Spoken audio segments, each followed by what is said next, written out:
hace más o menos 10 años que me estoy dedicando a esto, cada vez más profesionalmente, si se quiere decir, de alguna manera, porque bueno, vine acá a estudiar biología y me conecté con gente del CENPAT, empecé a trabajar como técnico en algunos proyectos.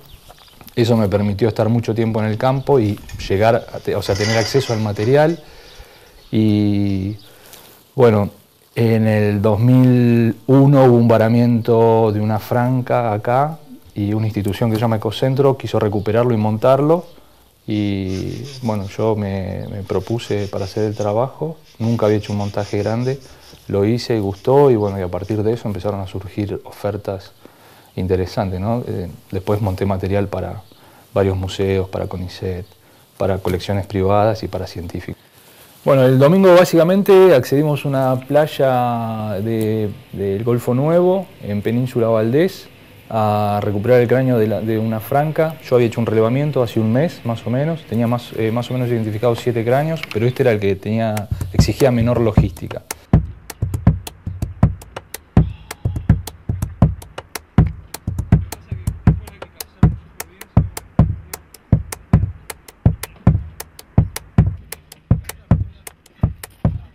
Y recuperar un cráneo es acceder al lugar a donde quedó muerto el animal, donde varó, que en general son lugares de difícil acceso, o sea hay que armar toda una logística importante y contar con elementos de potencia, de corte, de limpieza, gente, primeros auxilios, protecciones. En general los varamientos tienen un montón de bacterias que son volátiles, algunas de ellas ni siquiera tienen antibióticos.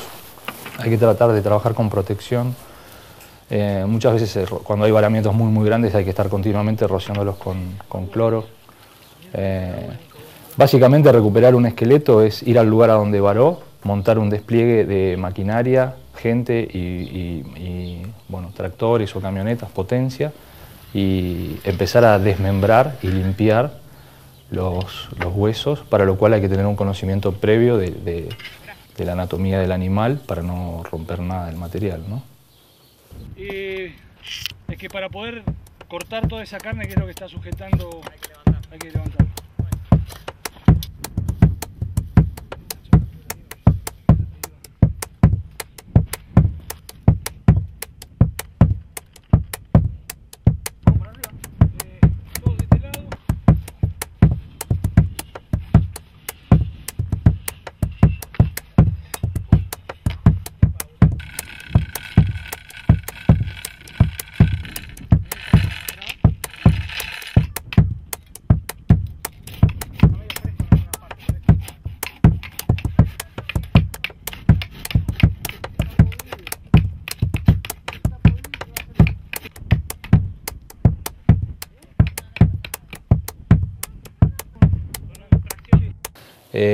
Llegamos a la playa, se montó un pórtico, se trabajó con un aparejo y con gente, hubo que escarbar en la arena para desenterrar un poco el cráneo, empezar a desmembrar y trabajar con el aparejo.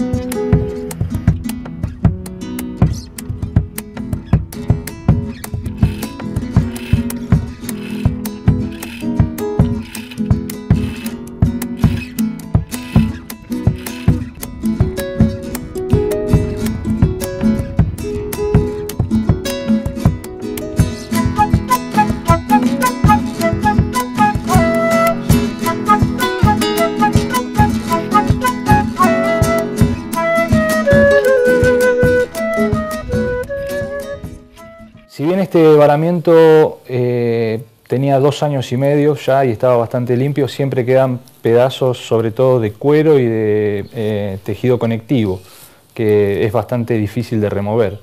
Entonces hay que hidratarlo, trabajar con herramientas de corte, trabajar con formones, con masas, con hachas, con cuchillos, con serruchos. Y bueno, de esta manera ir limpiando, tratando de limpiar en el lugar la mayor parte del material fresco. Así en el lugar donde se hace el resto de la limpieza no se ensucia tanto. Sí, bueno, en la playa los cráneos se clavan mucho por la forma que tienen, entonces la única manera de transportarlo es a través de un trineo. Si no, habría que pensar en una estructura con muchas ruedas, pero es de difícil creación, digamos. Lo más práctico es un trineo.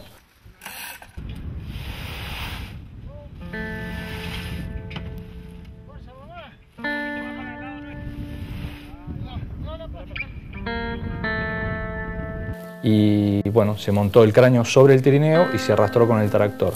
Después se vuelve a montar el pórtico y se levanta el cráneo, se mete el camión debajo del cráneo y se baja el cráneo con el pórtico y así ya queda el cráneo cargado en el camión.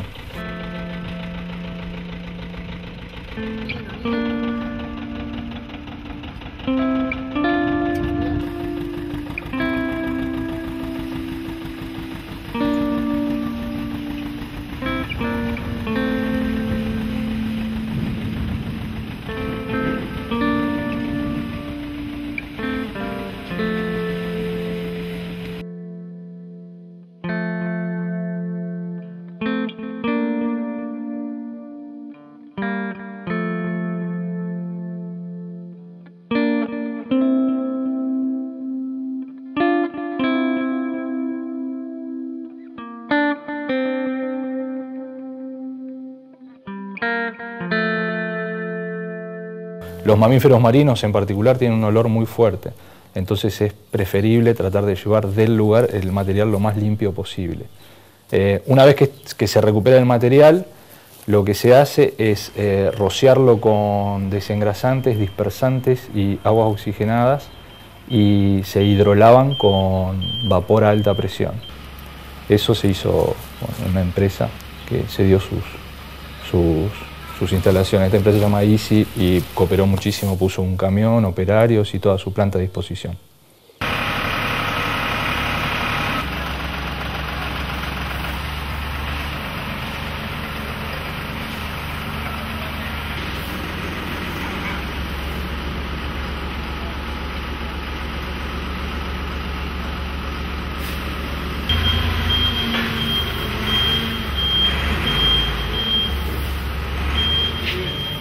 Podés empezar a darle a aquel en la parte gruesa, la parte finita guarda porque se puede quebrar.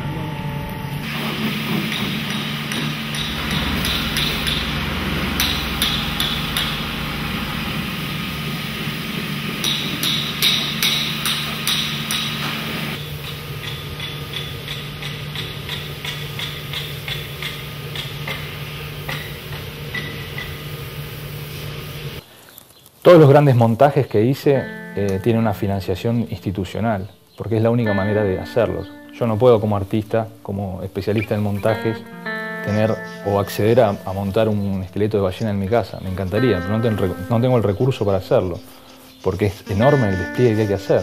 Entonces, cada vez que llega a mi taller un proyecto a desarrollar es un gran desafío por varias cuestiones. Independientemente de las técnicas, es una gran posibilidad para mostrar lo que yo hago.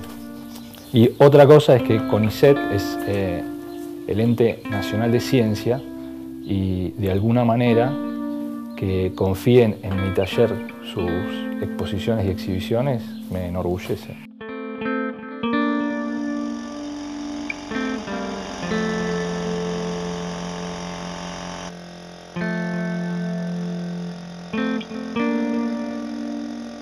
No, a mí me parece buenísimo que la ciencia se empiece a flexibilizar un poco. Yo considero que durante mucho tiempo los científicos formaron parte casi de un gueto, si se quiere decir, y me parece que eso no está bien. Yo creo que hay que bajar la información, la ciencia tiene que ser más inclusiva, las escuelas tienen que tener acceso a la información de primera mano, ¿no? Yo creo que los científicos tienen que dedicar parte del tiempo a educación. Y a difusión. Y me parece que en los años que yo vengo trabajando, yo creo que eso ha ido cambiando un poco. Yo creo que muchos de los departamentos con los que trabajo tienen actividades con las escuelas. De hecho, yo también hago material didáctico para ellos y me parece que está muy bien.